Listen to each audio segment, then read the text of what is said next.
Hello and welcome to Unfocused and IA's Miniature Time. Today I'm going to share with you the process of making this aliens-inspired miniature. I started with this pink insulation foam, also known as XPS foam, that a friend gifted me along with a wire cutter to cut the base rectangular shape. This crochet plastic is perfect for looking like a metal grated floor, so I cut it to fit the inside of the foam.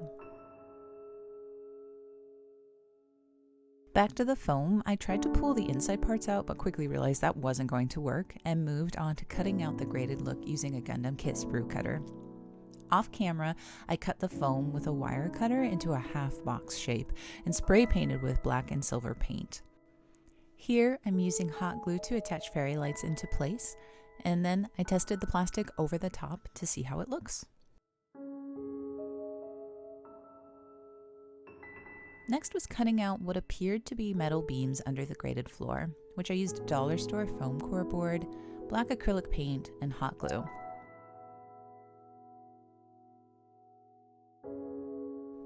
I glued the metal grating on, and the beginning of the floor was complete. The back wall was constructed using dollar store foam core board and XPS foam. I did some light measuring based on the completed floor, and then cut blocks upon blocks of XPS foam. I cut notches into the XPS foam to get a sci-fi look similar to the movie. This quickly became a game of Tetris. And here's the completed wall. A quick floor fit check. Once the wall glue dried, I used a mixture of Mod Podge and black acrylic paint to prime and seal in the foam. An added benefit of the Mod Podge paint was that it already had this slimy look about it, so it really brought out the alien look. Here, I'm attaching the floor with hot glue. Next up was the sidewall using foam core board as the basis. The Easter egg halves were stand-ins for the alien eggs yet to come. I wanted to create a hallway entrance and elevator door, so I measured and cut the doorway and used the bottom of a cheese container for the doorway background. Using more crochet plastic, cut out the basic square shape and attached with craft glue. I then used foam core board and cardboard to create the bracing and the outline of the elevator.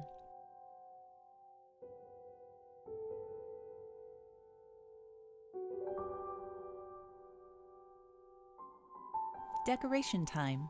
I dug into my scraps pile using more of the trash to treasure I learned from some of my favorite miniature makers on YouTube. Plus, this cool industrial looking beads I found at the craft store, straws and cat toys to make awesome pipes, and some leftover corrugated paper and foam board for a ladder. Off camera, I covered it all in the black acrylic Mod Podge mixture and began painting details from there. Another friend had gifted me a diamond painting kit, but there were so many extra diamonds I was able to use them here to make faux rivets. My plan was then to make the gate look rusted and add the gate and platform number that was shown near the end of the film.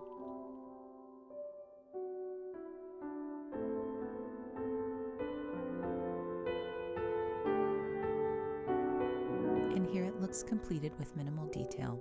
Finally, we added some cotton from a pillow insert to mimic steam.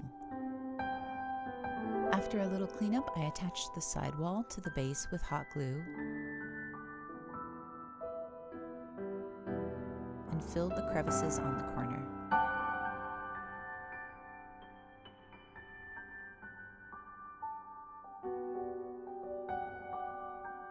It's now time to make the alien eggs, and what an omelet they make.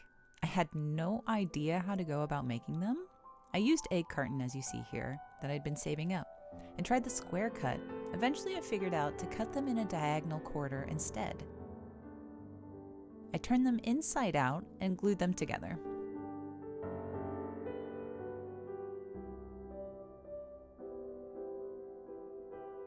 Here I am trying to map out how many I needed, but I ended up making too many anyway. Off camera, I used the black acrylic Mod Podge mixture to attach some yellow gift wrap tissue paper and make the eggs look veiny and slimy. Another new technique I tried out with this project was creating the tentacle-like fixtures at the bottom of the eggs, using hot glue as the sculpting material. I drew out the tentacles and then attached the eggs, adding more hot glue up the sides. I then covered the hot glue with a couple coats of the black acrylic Mod Podge mixture. I used the hot glue again to make long tendrils for the walls, trying to mimic the alien architecture from the film. I painted them with the black Mod Podge paint. Next, I attached them on various spots of the back wall and side wall using hot glue. I could have used PVA glue here, but I was going for fast drying.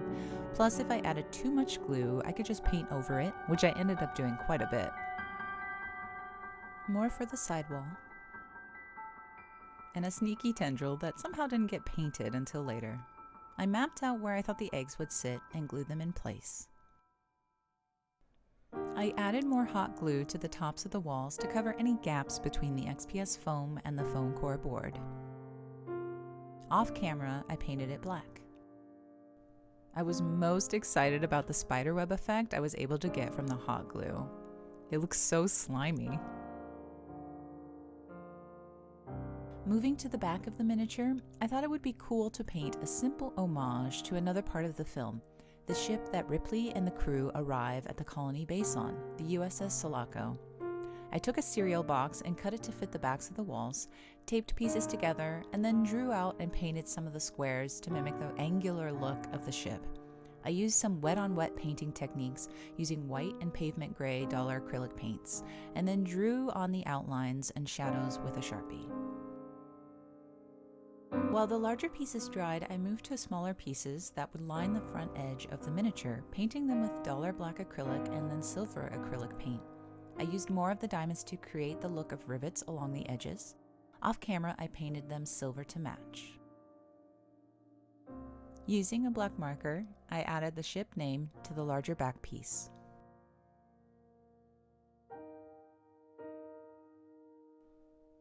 I then used clear craft glue to adhere both back pieces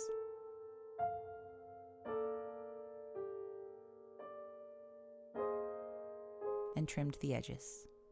I took a stream day to build a Ghibli model that had this plastic sprue so that I could use the remnants to build a railing.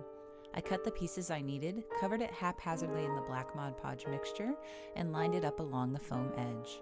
I used a pin vise to create holes for the railing to sit in and glued it into place. I finished them with more hot glue spider webs along the edges and in between the railings to the eggs to make it look a little more cohesive. The back edge of the miniature was looking exposed, so I took another piece of cereal box, cut it to size, and formed it to the edge. It got the same treatment as the front edges with diamonds for rivets and a gray silver paint. The final piece was a small, cute face hugger. I started off using air dry clay, but it was drying out way too quickly, so I moved on to a flesh-colored polymer, molding it to look like the crustacean-inspired alien. My cat Goomba was so intrigued, but she was not impressed. Off camera, I gave this a quick brown wash of acrylic and water. Now that it's done, let's have a look at the finished miniature.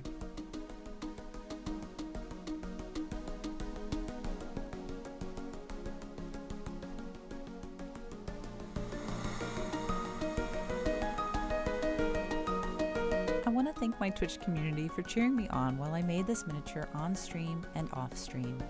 It was a lot of fun figuring out how each piece came together, and I'm so glad I got to share it with you all. I also want to thank my Patreon supporters this month. I'll share the links to all my socials in the description. Thanks for watching. Until next time.